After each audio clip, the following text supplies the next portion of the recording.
Good morning class. इसमें हमने exercise 8.1 में क्वेश्चन नंबर 6 तक आपने पढ़ लिया था। इसके बाद क्वेश्चन नंबर 8 पर चलते हैं, सॉरी हाँ क्वेश्चन नंबर 7 पर चलते हैं। क्वेश्चन नंबर 7 है, इसमें देखिए इसमें गिवन जो लिखा हुआ है if cot theta equal to क्या दिया हुआ है 7/8। ठीक, तो आपको इवैल्यूएट दो पार्ट दिए हुए, इसको आपको क्या करना है, सॉल्व करना है। तो cot थीटा, तो आप सबसे पहले क्या करिए, हमने आपको बताया था कि आपको राइटिंग टाइम में तीनों साइड पता होना बहुत जरूरी है। तो देखिए cot पे आते हैं। सबसे पहले देखिए हर क्वेश्चन में जब करेंगे, जब भी आपके सॉल्व करने वाले क्वेश्चन आएंगे तो आपका सबसे पहला काम क्या होगा, आप एक राइट एंगल ट्रायंगल बनाएंगे। ठीक है, आप तीनों साइड पता करेंगे और जनरली आपको दो साइड गिवन होगी और तीसरी साइड आप कैसे निकालेंगे, बाय पाइथागोरस थ्योरम। अब देखिए cot आप अगर देखें तो cot क्या होता है, ये फॉर्मूले पढ़ाए थे आपको पिछले वीडियोस में। तो आपको cot का एक फॉर्मूला था, cot आपका क्या था, जैसे cot किसका उल्टा होता है, tan का। tan होता है आपका परपेंडिकुलर अपॉन बेस, तो cot क्या हो जाएगा, बेस अपॉन परपेंडिकुलर। तो ये आपका हो गया बेस और ये आपका क्या हो गया, परपेंडिकुलर। ठीक है, tan क्या होता है, tan होता है आपका परपेंडिकुलर अपॉन बेस, तो cot क्या हो जाएगा, बेस अपॉन परपेंडिकुलर। तो ये हो जाएगा आपका बेस यानी 7 और ये हो जाएगा आपका परपेंडिकुलर। ठीक है, इतनी चीज क्लियर होगी। ये आपका हो गया बेस अपॉन परपेंडिकुलर। अब आपको क्या निकालना है, हाइपोटेनस। तो बाय पाइथागोरस थ्योरम, इसको x लेट कर लीजिए।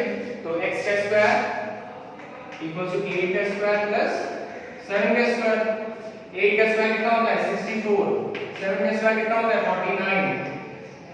तो ये कितना हो जाएगा आपका, जोड़िए इसको, बचा 13 और ये 113। ठीक, x स्क्वायर तो x कितना आ जाएगा आपका √13। तो x की वैल्यू आपको कितनी आएगी, √113। x आ गया आपका, थोड़ा सा कॉम्प्लिकेटेड है लेकिन अब जैसी वैल्यू तो उसी हिसाब से आया। तो x कितना आ गया आपका 113। ठीक, निकल गया। अब आते हैं पहले पार्ट पे। पहला पार्ट क्या है आपका, पहला पार्ट देखिए लिखा हुआ है 1 plus sine theta into 1 minus sine theta, 1 plus sine theta into 1 minus sine theta upon 1 plus cos theta और 1 माइनस cos थीटा। क्लियर, ये आपको इसकी वैल्यू निकालनी है कितनी होगी। ठीक है, अब देखिए एक फॉर्मूला अगर आपको ध्यान हो, अलजेब्रा में आपने एक फॉर्मूला पढ़ा था a plus b into a minus b, ये होता है a square minus b square. ठीक है, ये फॉर्मूला आपने अलजेब्रा में पढ़ा होगा, टाइम श्योर पढ़ा होगा, हमने पढ़ा है। तो a plus b into a minus b equal होता है a square minus b square. तो देखिए क्या ये फॉर्मूला यहां अप्लाई हो सकता है क्या, आप ये कभी मत सोचिएगा कि हम ट्रिग्नोमेट्री पढ़ रहे हैं तो इसमें अलजेब्रा का फॉर्मूला नहीं लग सकता। लग सकता है, तो लगेगा। कैसे लगेगा अभी देखें, अभी यहां पर देखेंगे कि कैसे लगेगा। तो a minus b into a plus b into a minus b को शो होता है a square minus b square. अब देखिए ये फॉर्मूला यहां कैसे लगेगा, देखिएगा ये लिखा हुआ है 1 प्लस sin थीटा इनटू ये लिखा हुआ है 1 माइनस sin थीटा। तो अगर a को 1 मान लें और sin थीटा को b मान लें, तो देखिए क्या लिखा हुआ है a plus b into a minus b। लग गया, a plus b into a minus b क्या होता है a square minus b square. नीचे भी लग रहा है, अब नीचे में क्या होगा, ये a है और b क्या हो जाएगा cos। तो a plus b into a minus b दोनों में लग रहा है, न्यूमरेटर में भी लग रहा है, डिनोमिनेटर में क्या लग रहा है, दोनों में वही a plus b minus b equal to a square minus b square formula लग रहा है। तो हम इसको थोड़ा सिंपलीफाई कर लेंगे। तो a plus b into minus b क्या होता है a square minus b square. तो a क्या है 1, तो 1 का स्क्वायर माइनस b स्क्वायर यानी sin square theta upon 1 square minus cos square theta. ठीक, अब 1 का स्क्वायर तो 1 ही होता है, तो यहां से हम स्क्वायर हटा दें तो 1 माइनस sin स्क्वायर और 1 माइनस cos स्क्वायर। अब देखिए अब हमें क्या करना है, जैसे आपको पहले क्या करना पड़ता, यहां वैल्यू पुट करनी पड़ती, यहां करनी पड़ती, यहां करनी पड़ती, यहां करनी पड़ती, 4 जगह वैल्यू पुट करनी पड़ती। यहां पे क्या हो गया, अब 2 जगह करनी है, तो आपका काम क्या हो गया, आसान हो गया। देखा एक फॉर्मूले से कितनी हेल्प मिल गई। एक फॉर्मूले से क्या होगा कि आपको जहां 4 वैल्यू पुट करनी थी आप इस पे आ गए, 2 पे आ गए, ठीक। तो अब देखिए sin थीटा, आपको sin स्क्वायर निकालना है तो आपको sin मतलब वही sin निकालना है, ठीक। sin थीटा अगर हम देखें तो sin क्या होता है, sin होता है आपका परपेंडिकुलर अपॉन हाइपोटेनस। क्या होता है sin? Perpendicular upon hypotenuse. ये 8 upon 113 root 113, 8 upon root 113। Clear? cos क्या होता है, cos लिखना है तो cos क्या होता है, base upon hypotenuse, base upon hypotenuse, 7 upon root 113। Clear? तो sin आपका 8 अपॉन रूट 113 और cos आपका 7 अपॉन 113। अब देखिए वैल्यू पुट कर दिया हमने, तो 1 माइनस, अब देखिए sin स्क्वायर यहां पुट करना है, वैल्यू क्या पुट करनी है, sin स्क्वायर की। तो स्क्वायर कर दी, यहां स्क्वायर हो जाएगा, यहां स्क्वायर हो जाएगा, यहां इसका स्क्वायर हो जाएगा, यहां स्क्वायर हो जाएगा, यहां स्क्वायर, इसका स्क्वायर हो जाएगा। तो देखिए sin स्क्वायर क्या हो जाएगा, 8 का स्क्वायर क्या होता है, थोड़ा यहां पे कर दीजिए, यहां पे आपका हो जाएगा 8 अपॉन रूट 113 का square upon 1 minus 7 upon root 113 का स्क्वायर। क्लियर? क्लियर इतनी चीज? इसको इधर थोड़ा रब करें,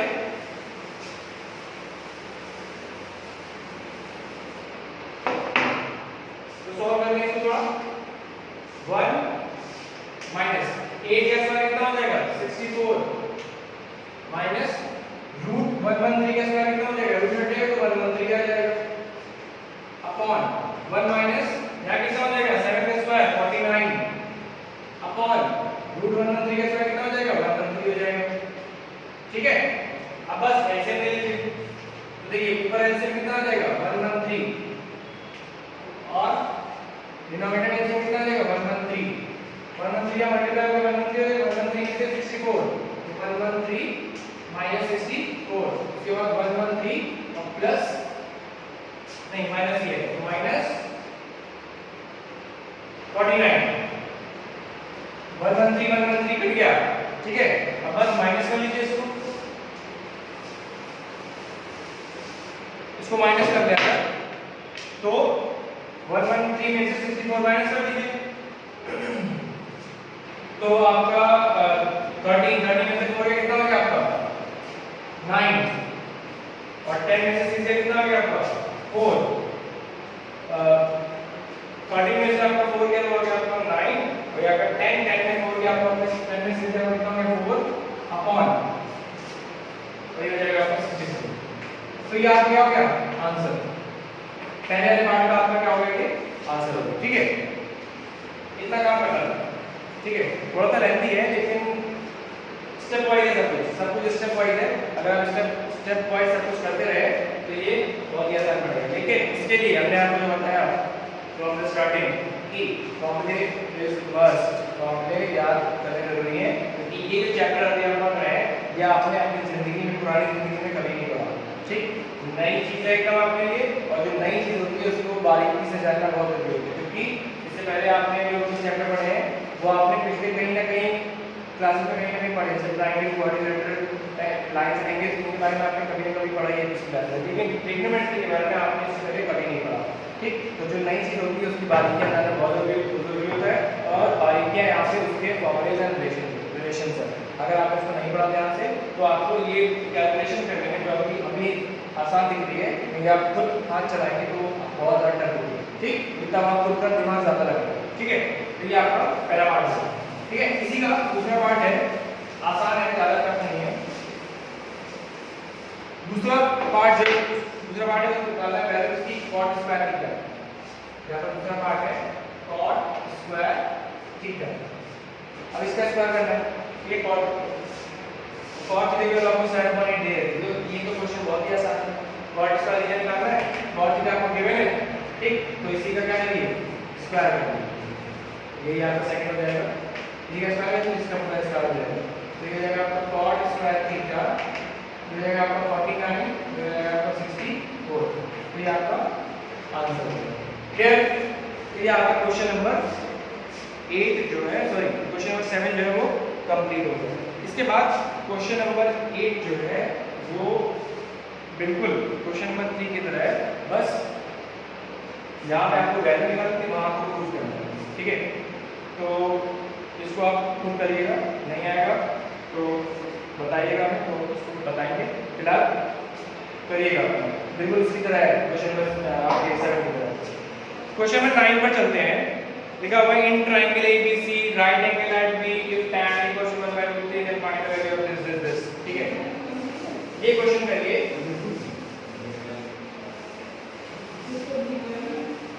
इस क्वेश्चन में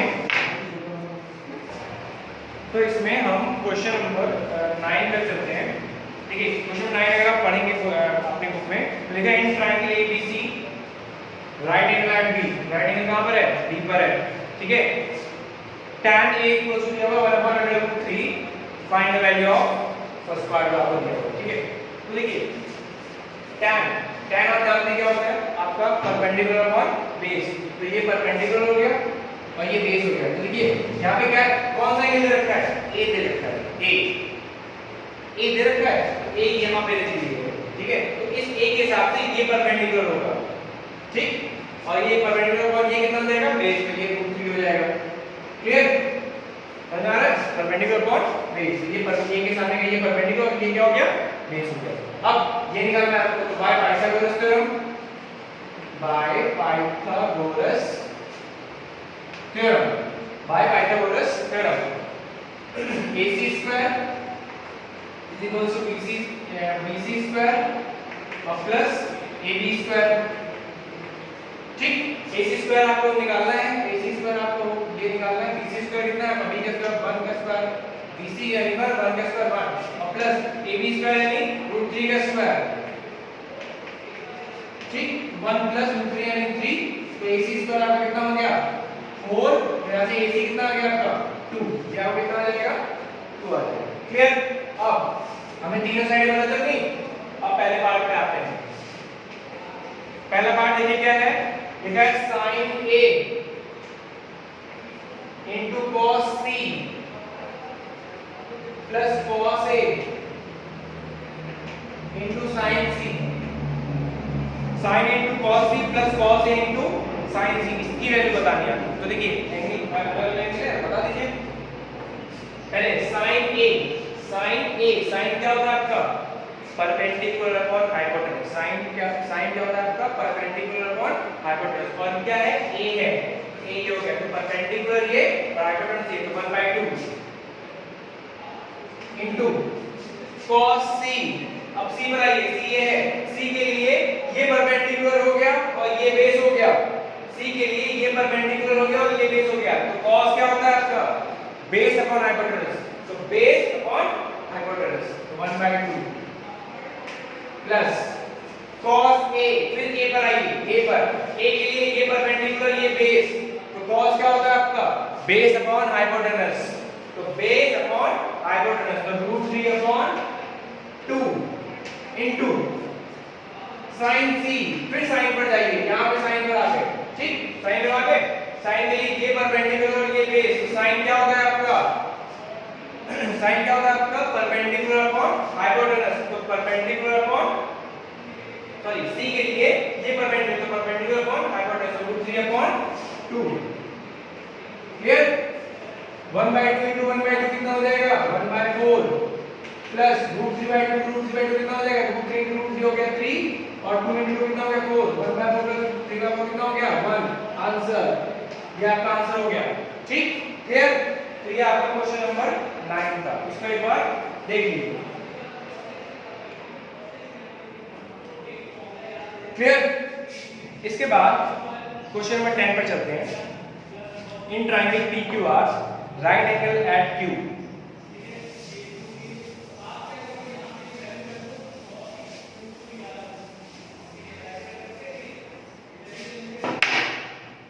क्वेश्चन नंबर 10, ठीक। क्वेश्चन नंबर 10 पे चले। In triangle PQR right angle at Q, ये राइट एंगल Q पर है 90 डिग्री, ठीक है। तो इसको P मान लीजिए और ये Q हो गया, ठीक है। In triangle PQR right angle at Q पर राइट एंगल है, फिर R होगा, ठीक।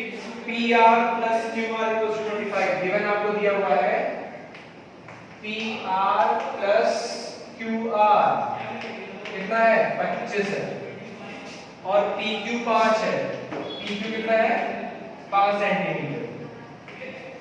तो आपको sin p cos p tan p ये सब निकालना है। देखिए यहाँ पे आपको कोई भी एंगल नहीं दे रखा है, कोई भी रिलेशन नहीं दे रखा है। देखिए PR यहाँ से हम क्या करेंगे PR प्लस QR 25 दे रखा है, यहाँ से सॉल्व करेंगे QR को उधर भेज दीजिए तो PR इक्वल्स टू आ जाएगा 25 माइनस QR। ठीक, QR को उधर भेज दिया तो PR इक्वल्स टू क्या हो गया 25 माइनस QR। PQ आपको पता ही है। ठीक, अब bye Pythagoras theorem Pythagoras theorem लगा लीजिए। पाइथागोरस थ्योरम लगाने तो इसमें क्या होगा पाइथागोरस थ्योरम PR स्क्वायर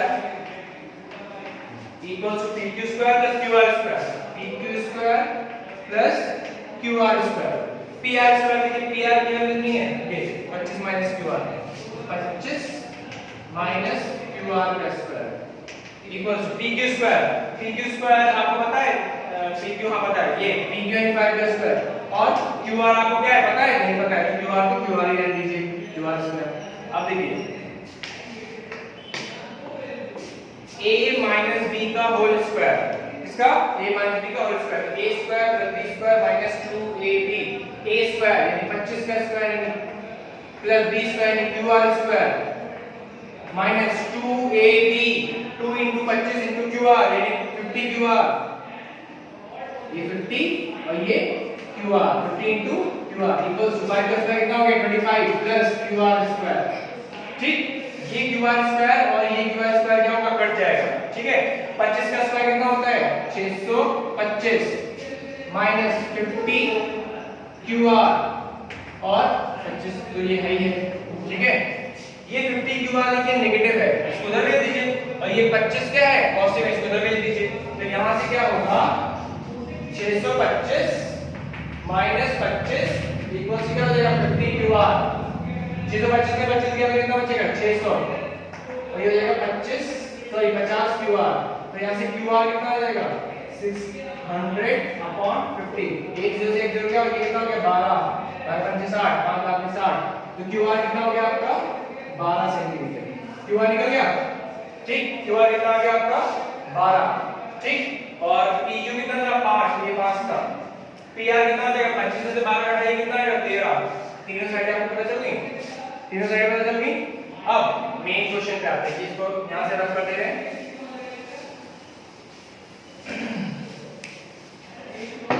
अब क्या निकालना है sin p निकालना है cos p निकालना है tan p निकालना है। sin p cos p tan p केवल फॉर्मूला लगा दीजिए आपको क्वेश्चन हो जाएगा। sin क्या होता है परपेंडिकुलर अपॉन हाइपोटेनस परपेंडिकुलर। ठीक है नहीं सॉरी यही गलती होती है p एंगल लिया है कौन सा एंगल लिया है p ये वाला एंगल है p के हिसाब से ये परपेंडिकुलर होगी। ठीक है ध्यान रखिएगा p के हिसाब से क्या होगी ये परपेंडिकुलर होगी तो 12 upon 13 perpendicular upon hypotenuse 12 upon 13 cos p cos क्या होता है बेस अपॉन हाइपोटेनस तो ये परपेंडिकुलर तो ये क्या होगा बेस तो 5 अपॉन 13 और tan p tan क्या होता है perpendicular upon base 12 by 5 answer खत्म। ठीक, या तो क्या हो गया क्वेश्चन एंड। ठीक है ये था। ठीक है क्वेश्चन बहुत आसान था देखिएगा इसको एक बार नहीं आएगा तो आपको बताइएगा आपको फिर से समझा देंगे। ठीक है, इसके बाद जो इसका लास्ट क्वेश्चन है वो आपका ट्रू फॉल्स आपका है। देखिए वैसे तो ये आपको खुद करना चाहिए लेकिन आपको वीडियो एक्सप्लोर हम बता देते हैं आज इस क्वेश्चन को। क्वेश्चन पे 11 में लिखा है the value of tan is always less than 1। जो tan की वैल्यू होती है वो हमेशा क्या होती है लेस देन 1 होती है। ये इसका आंसर आपको कब मिलेगा जब आप आगे इसमें पढ़ेंगे। एक ट्रिग्नोमेट्रिकल टेबल होती है उसमें tan 0 और tan 90 tan 0 आपका 0 होता है और tan 90 आपका इनफाइनाइट होता है। ठीक, इनफाइनाइट मतलब इनफाइनाइट आप जानते हैं कितना होता है तो लिखा है the value of tan is always less than 1 मतलब tan की वैल्यू हमेशा लेस देन 1 होती है। तो वैल्यू कहां तक जा रही है इनफाइनाइट तक तो क्या ये लेस देन 1 है नहीं है तो पहला क्या होगा क्रॉस मतलब फॉल्स। फिर क्या है sec a is equal to दिया हुआ है 12/5 for some value of angle a। sec की वैल्यू 12/5 दी गई है सेक ए आपका क्या हुआ है 12/5। सेक क्या होता है, सेक उल्टा होता है कॉस का। कॉस क्या होता है, base upon hypotenuse. Base upon, ये बेस और ये हाइपोटेनस, तो ये बेस हो गया और ये क्या हो गया हाइपोटेनस। क्या ये पॉसिबल है, ठीक। सॉरी गलती हो गई, इसमें गलती हो गई, हमने कॉस पे चले गए। सेक उल्टा होता है कॉस का। कॉस क्या होता है, बेस अपॉन हाइपोटेनस। तो सेक क्या हो जाएगा, हाइपोटेनस अपॉन बेस। तो ये हाइपोटेनस है, ये बेस है, तो ये हाइपोटेनस है, ये बेस है, उस हिसाब से ये 13 है, उसके हिसाब से क्या होगा, ये आपका कितना आएगा आपका, ये आएगा 144 माइनस का 25। इसको पाई पे दोनों लगा दीजिएगा, इसके अंदर लगा दीजिएगा, तो ये सही है, मतलब इसमें ऐसा हो सकता है, ठीक है, इसमें गलती नहीं है, ठीक है, मतलब ये ट्रू है। ट्रू कैसे है, देखिए अगर हम आगे इसको सॉल्व करके बताते हैं, तो इसका स्क्वायर इक्वल्स टू 5 का स्क्वायर प्लस इसका ये हो जाएगा x स्क्वायर, करके बता देंगे। तो 12 का स्क्वायर यानी 144 इक्वल्स टू x का स्क्वायर और प्लस 5 का स्क्वायर कितना है 25। इसको देखें तो 144 में से 25 घटा दीजिए तो लिखता हूं x स्क्वायर, ठीक है। अब x स्क्वायर की जो भी वैल्यू आए रूट में आएगी, तो वो x की कुछ ना कुछ वैल्यू हो सकती है ना, ठीक। तो ये पॉसिबल है, यानी क्या होगा, ट्रू होगा, ठीक है। इसके बाद है cos is the abbreviation used for the consequent of angle A, ठीक है, ये गलत है। cos का एब्रिविएशन क्या होता है, कोसाइन होता है, ठीक। cot is the product of cot and A, false। cot आपका ट्रिग्नोमेट्रिकल रेशियो और ये इसके एंगल को सपोर्ट, ये इसके जो A है जो इसके एंगल को डिनोट करता है कि किस एंगल के लिए cot लगाया जा रहा है। ये cot और A जो है ये इसका प्रोडक्ट नहीं है, ठीक है। अगर आप ऐसे लिखा हुआ cot है तो इसका मतलब ये नहीं कि cot और A प्रोडक्शन उसमें प्रोडक्ट में नहीं, ये एंगल है और ये उसका रिलेशन है, ठीक। इसके बाद sin theta equals to 4/3 cos sin theta, sin theta equals to 4/3 लगा दीजिए यहां पे।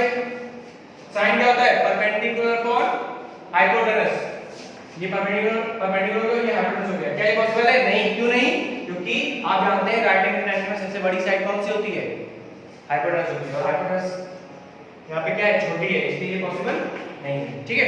तो ये आपकी एक्सरसाइज 8.1 थी। इसके बाद जब हम मिलेंगे तो हम इसमें आपको एक्सरसाइज 8.2 से स्टार्ट करेंगे। तो तब तक के लिए आप इस पूरी एक्सरसाइज को ध्यान से पढ़िएगा और कोई भी आपको इसमें क्वेरी आती है तो आप मुझे बिना हेजिटेशन आप इसके बारे में बताइएगा। So till then thank you class.